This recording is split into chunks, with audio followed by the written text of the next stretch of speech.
Fallout from the investigation into Princess Diana's bombshell 1995 interview. The investigation concluded that deceitful behavior was used to secure the interview.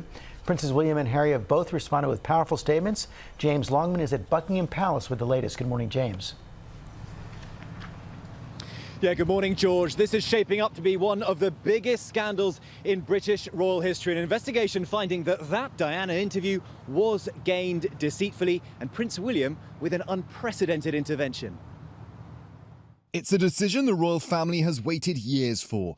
A BBC investigation finding that devious and dishonest and deceitful behaviour was used to secure Martin Bashir's earth-shattering Panorama interview with Princess Diana back in 1995. Prince William with this unprecedented criticism. It is welcome that the BBC accepts Lord Dyson's findings in full, which are extremely concerning.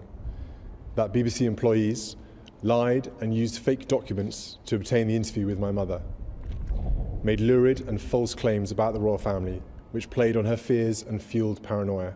Diana's brother, Al Spencer, alleged Bashir showed him forged bank statements to suggest that two royal employees were being paid to gather intel on the princess, a betrayal he says convinced Diana to do the interview. It was the moment the princess spoke out about Charles's affair with Camilla, a moment Prince William regrets ever happening. Well, there were three of us in this marriage. The interview was a major contribution to making my parents' relationship worse, and has since hurt countless others.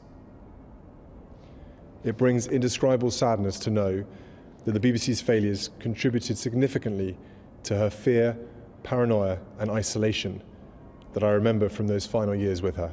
Bashir, who would leave the BBC and work at ABC and NBC before eventually returning to work at the BBC, says, "I apologise then and I do so again now over the fact that I asked for bank statements to be mocked up.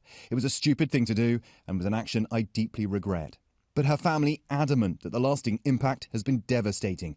Prince Harry issuing a statement saying the ripple effect of a culture of exploitation and unethical practices ultimately took her life. Overnight, in a newly released BBC special that delves into the investigation, Al Spencer, for the first time, making a connection between the interview and the chain of events that led to his sister's untimely death 2 years later. I do draw a line between the two events, and I think that Diana did lose trust in really key people. Martin, can we just get one of that tea packet, please? This is a young girl in her mid-30s who has lived this extraordinarily turbulent and difficult time in the public eye.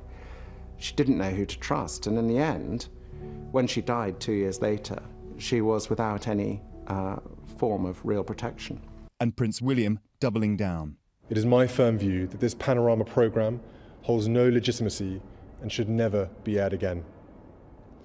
It effectively established a false narrative which for over a quarter of a century has been commercialised by the BBC and others.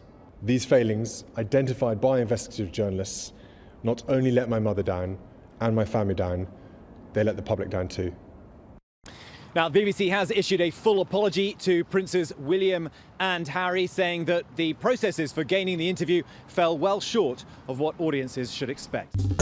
Well, hey there, GMA fans. Robin Roberts here. Thanks for checking out our YouTube channel. Lots of great stuff here. So go on, click the subscribe button right over here to get more of awesome videos and content from GMA every day, anytime. We thank you for watching, and we'll see you in the morning on GMA.